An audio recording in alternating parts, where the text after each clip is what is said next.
مدینہ سے 30-35 میل دور شمال مشرق میں ایک ہرا بھرا نخلستان تھا۔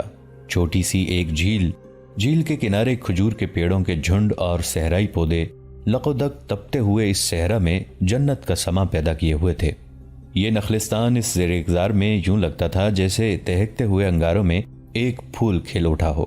اس کے ارد گرد صحرا ایسا بھیانک تھا کہ مسافر ادھر سے گزرتے گھبراتے تھے، اور اگر کوئی بھولا بھٹکا مسافر ادھر جا بھی نکلتا تو دور سے نخلستان کو دیکھ کر یقین نہیں کرتا تھا کہ یہ نخلستان ہے، بلکہ وہ اسے سراب سمجھتا تھا، نظر کا دھوکہ۔ نخلستان تو اس ریگزار میں بہت تھے، لیکن اس جیسا کوئی نہ تھا، اور ایک پہاڑی ادھر بھی تھی جدھر سورج غروب ہوتا تھا۔ ان پہاڑیوں کی وجہ سے یہ نخلستان دن کا خاصا حصہ روشنی کی جلا دینے والی گرمی سے محفوظ رہتا تھا۔ کھجور کے درختوں کے علاوہ جھکے جھکے درختوں کی 2-4 قسمیں اور بھی تھیں۔ جو ہی سورج غروب ہونے سے پہلے مغرب والی پہاڑی کے پیچھے چلا جاتا، اس نخلستان کی محدود سی دنیا ٹھنڈی ہونے لگتی، اور غروب آفتاب کے بعد ایسی خنکی کے آسمان تلے بیٹھنے والا ٹھٹھرنے لگتا تھا۔ اس دل فریب نخلستان میں 5-6 خیمے نصب تھے، جن میں ایک چوکور اور بڑا تھا۔ اس کے 2 طرف دروازے اور دروازوں کے آگے ریشمی پردے لٹکے ہوئے تھے۔ خیمے کے اندر کسی شاہی محل کے کمرے کا گمان ہوتا تھا۔ فرش پر خیمے کی لمبائی اور چوڑائی جتنا ایرانی قالین بچھا ہوا تھا۔ ایک طرف گدے پڑے تھے جن پر ریشمی چادریں بچھی ہوئی تھیں اور گاؤ تکیے پڑے ہوئے تھے۔ اوپر رنگا رنگ فانوس لٹکے ہوئے تھے۔ خیمے کے اندر جو کپڑا لگا ہوا تھا وہ بھی ریشمی تھا، اور اس کے کئی رنگ تھے۔ اندر کی فضا طلسماتی تھی۔ رات کا پہر تھا۔ گدوں پر گاؤ تکیوں سے ٹیک لگائے 3 آدمی کچھ بیٹھے، کچھ نیم دراز تھے۔ ان کے سامنے مختلف انواع کے کھانے رکھے تھے۔ ایک شیشے کی سراہی تھی اور ساتھ کچھ جام بھی تھے۔ ان 3 آدمیوں کے ساتھ جو گاؤ تکیوں سے ٹیک لگائے بیٹھے تھے، 2 آدمی دائیں اور 2 بائیں بیٹھے تھے۔ شراب کے جام صرف ان کے ہاتھوں میں تھے، باقی 3 آدمی شراب نہیں پیتے تھے۔ ان سب آدمیوں کے لباس بتاتے تھے کہ یہ عربی ہیں اور مالدار عربی ہیں۔ وہ الف لیلہ کی داستانوں کے کردار لگتے تھے، شاہی خاندان کے افراد۔ ان کے سامنے ایک نیم عریاں رقاصہ رقص کی اداؤں سے ان 7 آدمیوں کو مسحور کر رہی تھی۔ اس کی کمر سے ریشم کے دھاگوں کی بنی ہوئی رنگ برنگی رسیاں لٹک رہی تھیں، جو اتنی گھنی اور گنجان تھیں کہ دور سے کپڑا لگتی تھی۔ ان میں رقاصہ عریاں نہیں لگتی تھی، لیکن رقص کرتے اس کی ٹانگیں پاؤں سے کولوں تک رسیوں سے باہر آ جاتی تھیں۔ رقاصہ کے کھلے ہوئے بال بھی جیسے ریشم کے انتہائی باریک تار تھے، جو اس کے مرمری شانوں پر جھول رہے تھے۔ خیمے کے ایک کونے میں سازندے بیٹھے تھے، اور ان کے پاس رقاصہ کی عمر کی 2 لڑکیاں بیٹھی گا رہی تھیں۔ ایک ادھیڑ عمر عورت دف کی تال پر تالی بجا رہی تھی۔ رقص اچھل کود نہیں تھا، نہ دف اور سازوں نے واویلا بپا کر رکھا تھا۔ موسیقی مدھم اور خوابناک سی تھی، اور رقص ایسے جیسے رقاصہ پھندار ناگن کی مانند جھوم رہی ہو۔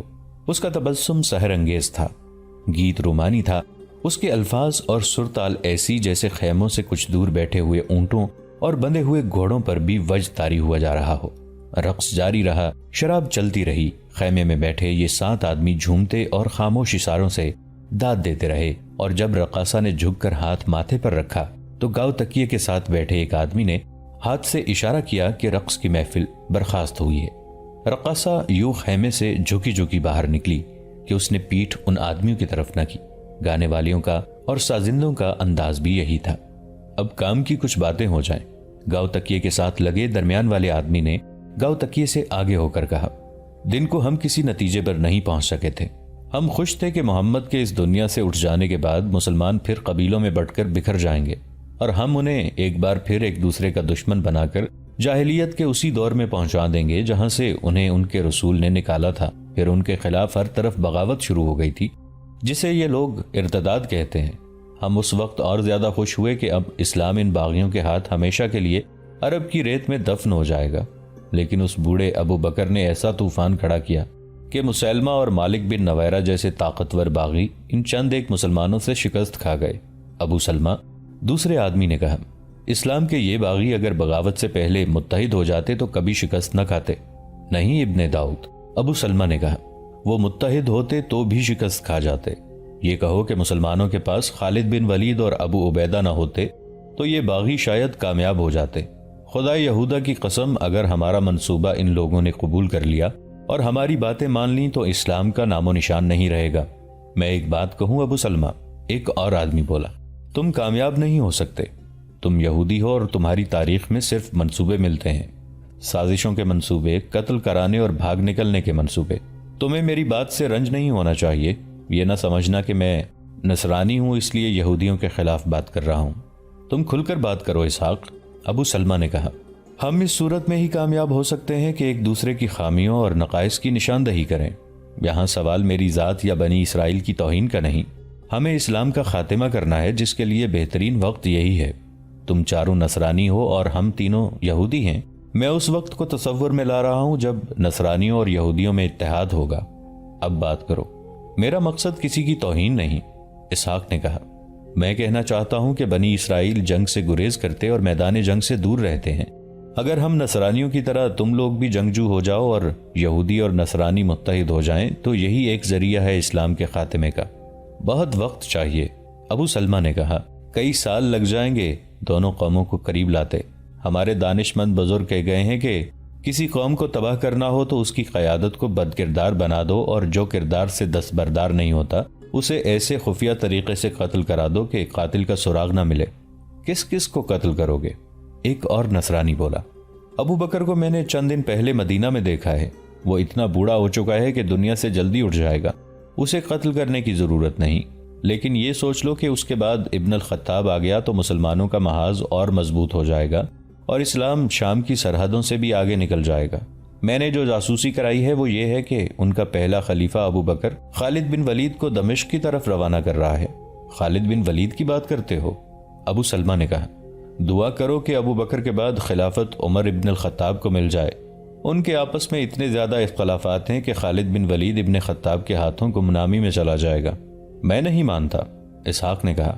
میں اس وقت مدینہ میں تھا جب عمر کے اکسانے پر ابو بکر نے خالد بن ولید کو بطاح سے بلایا تھا، کیونکہ اس نے ارتداد کے ایک قائد مالک بن نویرہ کو قتل کر کے اس کی انتہائی خوبصورت بیوی کے ساتھ شادی کر لی تھی۔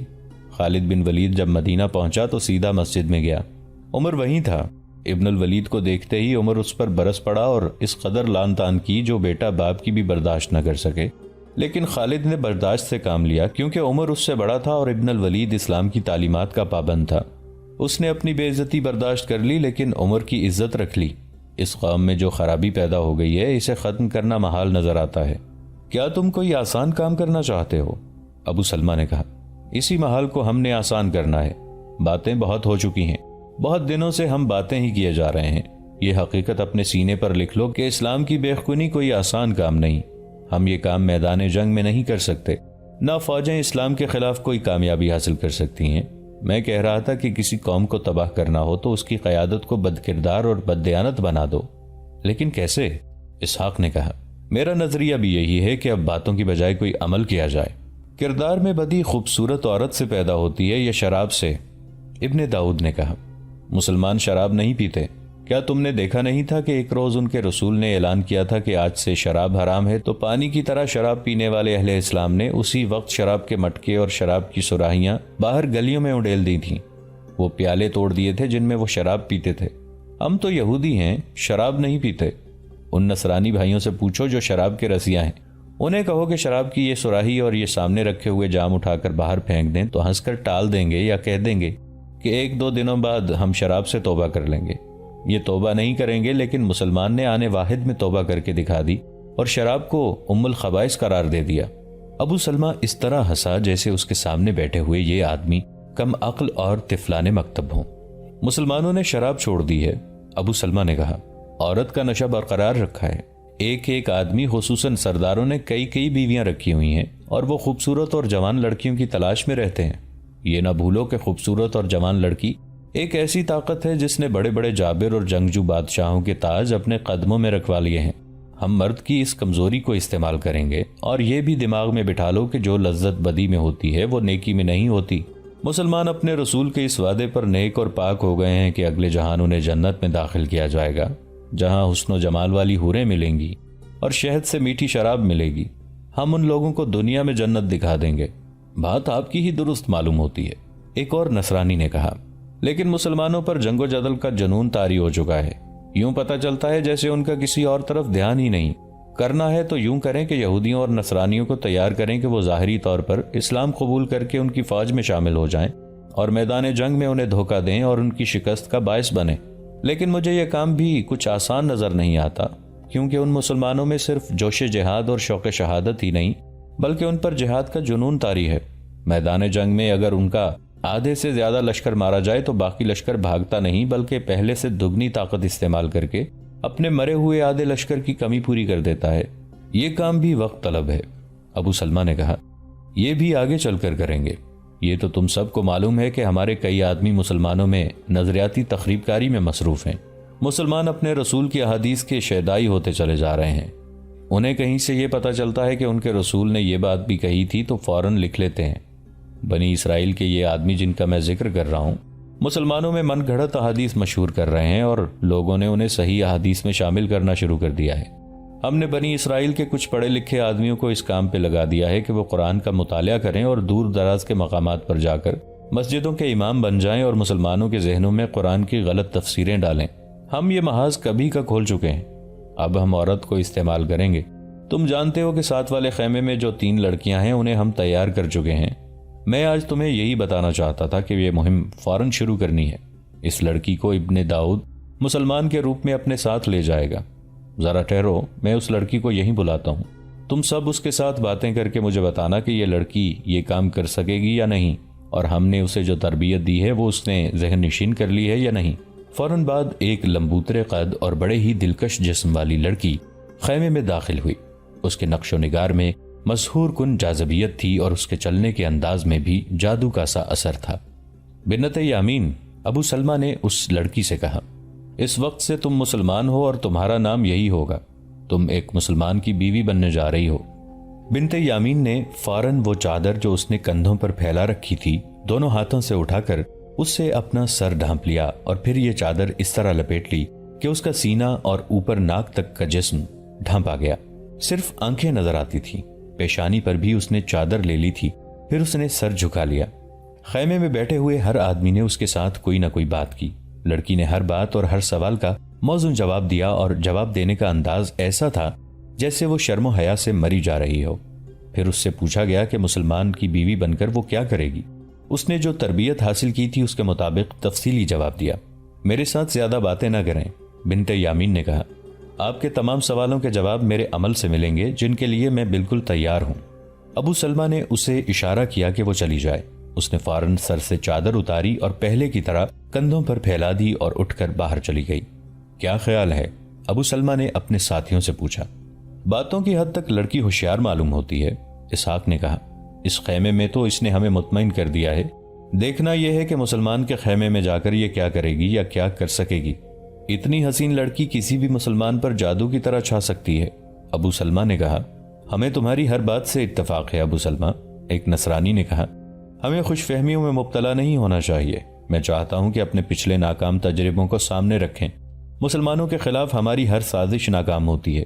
مجھے خیبر کا معرکہ یاد ہے، مسلمانوں کی قیادت ان کے اپنے رسول کے ہاتھ تھی اور مسلمانوں نے فتح حاصل کر لی تھی۔ بنی اسرائیل کی ایک عورت زینب بنت الحارث نے جو سلام کی بیوی تھی، ان کے رسول کو قتل کرانے کا کتنا اچھا طریقہ آزمایا تھا۔ اس نصرانی نے غزوہ خیبر کے فوراً بعد کا واقعہ سنایا۔ اس یہودن نے رسول کریم صلی اللہ علیہ وآلہ وسلم کے پاس جا کر عقیدت مندی کا اظہار والہانہ طریقے سے کیا اور عرض کیا کہ وہ رسول اکرم صلی اللہ علیہ وآلہ وسلم کو اپنے گھر کھانے پر مدعو کرنا چاہتی تھی۔ حضور صلی اللہ علیہ وآلہ وسلم نے اس یہودن کی جذباتیت سے متاثر ہو کر دعوت قبول کر لی تھی اور اسی شام اس یہودن کے گھر چلے گئے۔ آپ صلی اللہ علیہ وآلہ وسلم کے ساتھ بشر رضی اللہ عنہ بن البارہ تھے۔ زینب بنت الحارث نے سالم دمبا بھونا تھا جو اس نے حضور صلی اللہ علیہ وآلہ وسلم کے آگے رکھ کے پوچھا کہ آپ صلی اللہ علیہ وآلہ وسلم کو دمبے کا کون سا حصہ پسند ہے۔ آپ نے دستی پسند فرمائی۔ زینب نے دستی کاٹ کر آپ کے آگے رکھ دی۔ بشر رضی اللہ عنہ بن البارہ نے ایک بوٹی کاٹ کر منہ میں ڈال لی اور چبانے لگے۔ رسول کریم صلی اللہ علیہ وآلہ وسلم نے ایک بوٹی کاٹی اور منہ میں ڈالتے ہی اگل ڈالی اور فرمایا، ابن البارہ، اس گوشت میں زہر ملا ہوا ہے۔ بشر رضی اللہ عنہ بن بارہ بوٹی چبا رہے تھے جو انہوں نے اگل تو دی لیکن زہر لعاب دہن کے ساتھ حلق میں اتر چکا تھا۔ اے یہودن، حضور صلی اللہ علیہ وآلہ وسلم نے بنت الحارث سے فرمایا، خدا کی قسم تو نے اس گوشت میں زہر ملایا ہوا ہے۔ آپ صلی اللہ علیہ وآلہ وسلم غصے سے اٹھے تو یہودن نے فوراً تسلیم کر لیا کہ اس نے گوشت میں سریع الاثر زہر ملا رکھا ہے۔ اے محمد، زینب بنت الحارث نے بڑی دلیری سے کہا، خدا یہودا کی قسم، یہ میرا فرض تھا جو میں نے ادا کیا۔ آج میں ناکام ہو گئی تو کل کوئی اور کامیاب ہو جائے گا۔ بشر رضی اللہ عنہ بن البارہ اپنے حلق پر ہاتھ رکھ کر اٹھے اور چکرا کر گر پڑے۔ زہر اتنا تیز تھا کہ اس نے بشر رضی اللہ عنہ کو پھر اٹھنے نہ دیا۔ وہ زہر کی تلخی سے تڑپے اور فوت ہو گئے۔ رسول اللہ صلی اللہ علیہ وآلہ وسلم نے زینب بنت الحارث اور اس کے خاوند کے قتل کا حکم دیا، اور خیبر کے یہودیوں کے ساتھ آپ نے جو مشفقانہ رویہ اختیار کیا تھا وہ منسوخ فرمایا، اور حکم دیا کہ یہودیوں پر اعتماد نہ کیا جائے اور ان کے ہر قول و فعل پر نظر رکھی جائے۔ مورخ ابن اسحاق لکھتے ہیں، مروان بن عثمان رضی اللہ عنہ نے مجھے بتایا تھا کہ رسول اللہ صلی اللہ علیہ وآلہ وسلم آخری مرض میں مبتلا تھے۔ آپ صلی اللہ علیہ وآلہ وسلم نے وفات سے 2-3 روز پہلے ام بشر البارہ سے، جب وہ آپ صلی اللہ علیہ وآلہ وسلم کے پاس بیٹھی تھی، فرمایا تھا، ام بشر، میں آج بھی اپنے جسم میں اس زہر کا اثر محسوس کر رہا ہوں جو اس یہودن نے گوشت میں ملایا تھا۔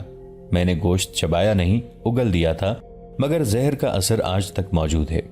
اس میں شک و شبہ کی گنجائش نہیں کہ رسول کریم صلی اللہ علیہ وآلہ وسلم کی آخری بیماری کا باعث یہی زہر تھا۔ نصرانی نے یہ واقعہ ابو سلمہ ابن داؤد اور سب کو سنایا۔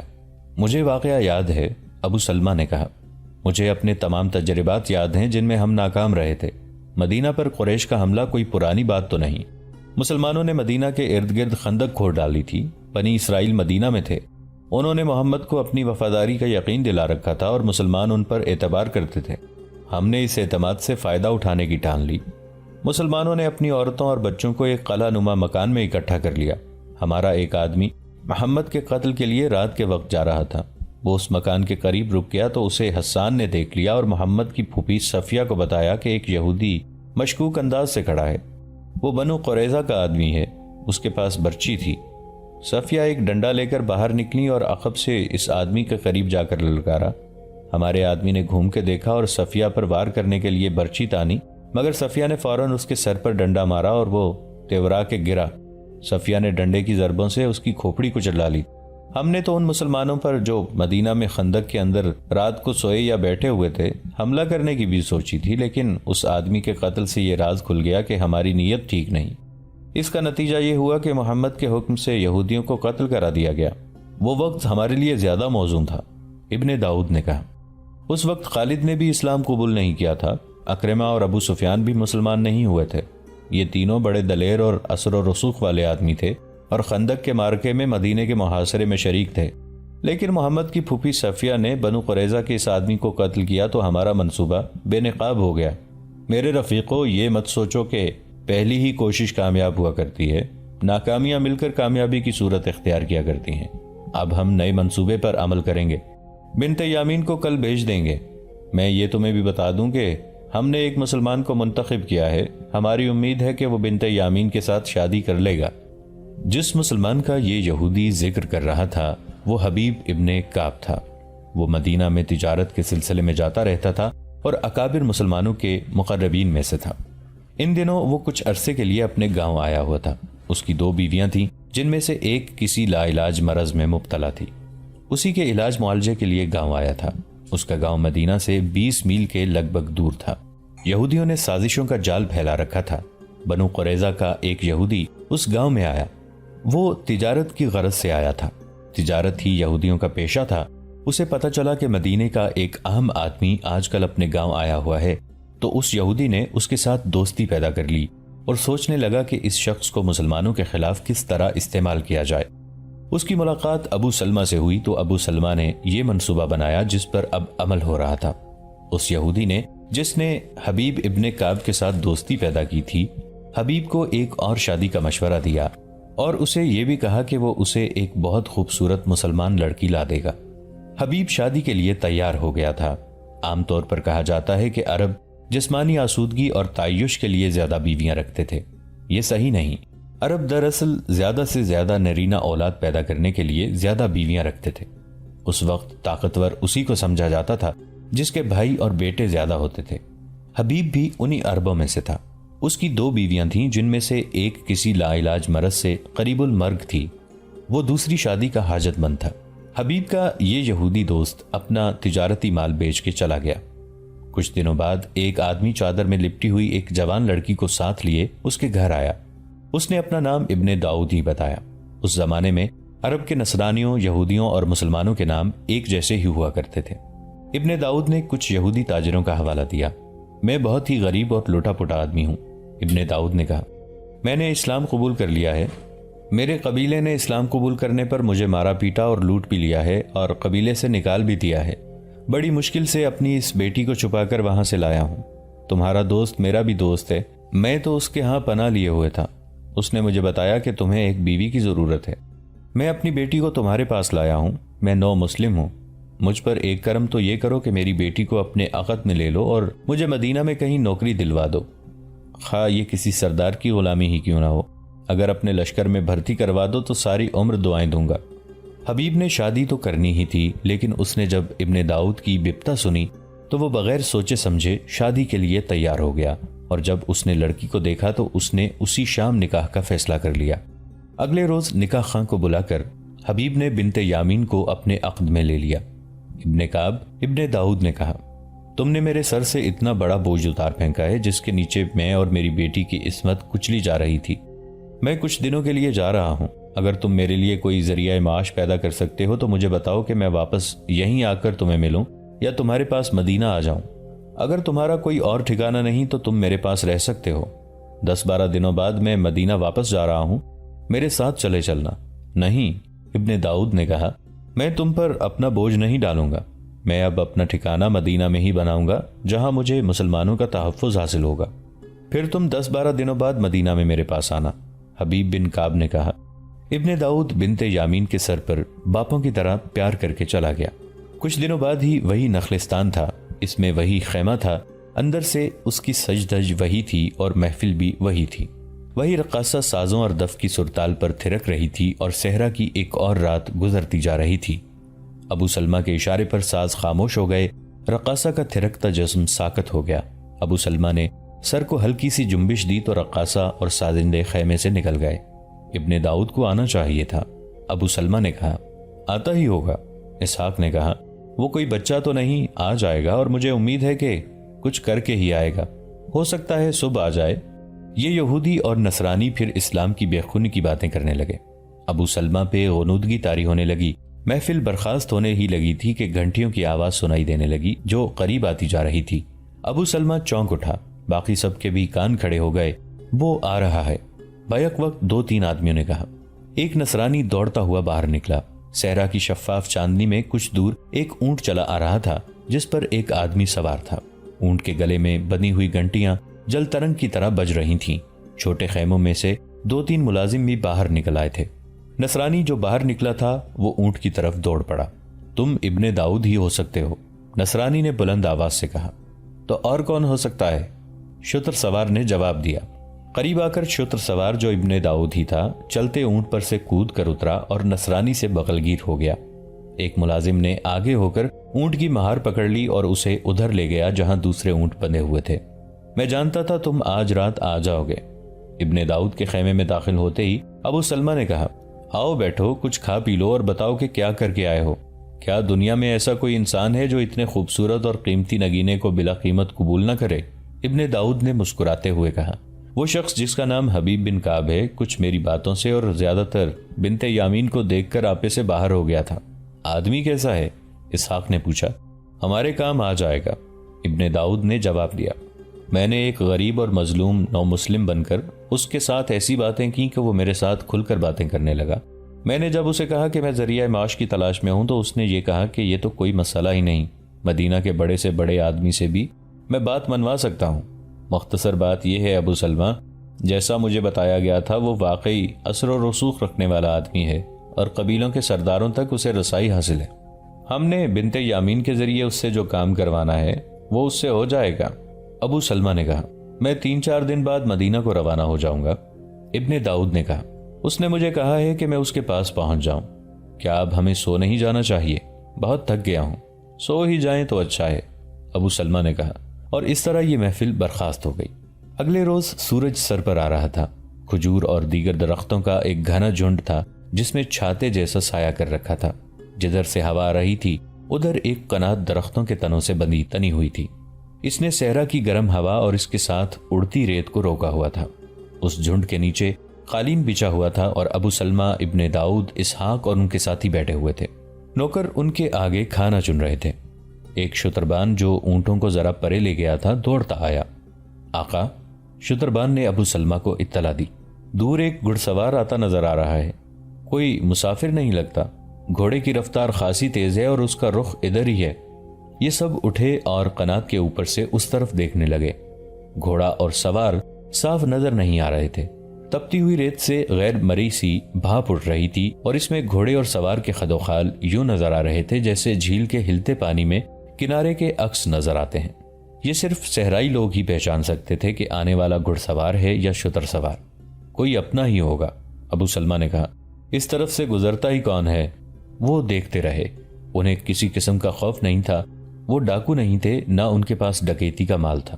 وہ گھومنے پھرنے والے تاجر تھے جنہیں لٹنے کا ڈر ہو سکتا تھا، لیکن ان پر یہ شبہ نہیں کیا جا سکتا تھا کہ یہ کوئی رہزنوں کا خطرناک گروہ ہے۔ جوں جوں گھوڑا قریب آتا گیا اس کے خدوخال واضح ہوتے گئے۔ یوں معلوم ہوتا تھا جیسے گھوڑا شفاف پانی میں ڈوبا ہوا اندر ہی اندر چلا آ رہا ہو۔ تقریباً 100 گز فاصلہ رہ گیا تو صاف پتہ چلنے لگا کہ یہ گھوڑا ہے اور اس کی پیٹھ پر اس کا سوار ہے۔ سوار نے بازو اوپر کر کے دائیں بائیں ہلایا، جو اشارہ تھا کہ میں تمہارا اپنا آدمی ہوں اور میں خوش ہوں کہ میں نے تمہیں پا لیا ہے۔ دوستو، آج کے لیے اتنا ہی۔ اسی کہانی کی اگلی قسط کے ساتھ بہت جلد حاضر ہوں گے۔ نیچے کامنٹ سیکشن میں اپنی رائے کا اظہار ضرور کیجیے گا۔ ہمارے اس چینل کو سبسکرائب کر کے نیچے موجود بیل آئیکن کو بھی ضرور کلک کیجیے گا۔ اگلی ملاقات تک کے لیے ہمارا اور آپ کا اللہ نگہبان۔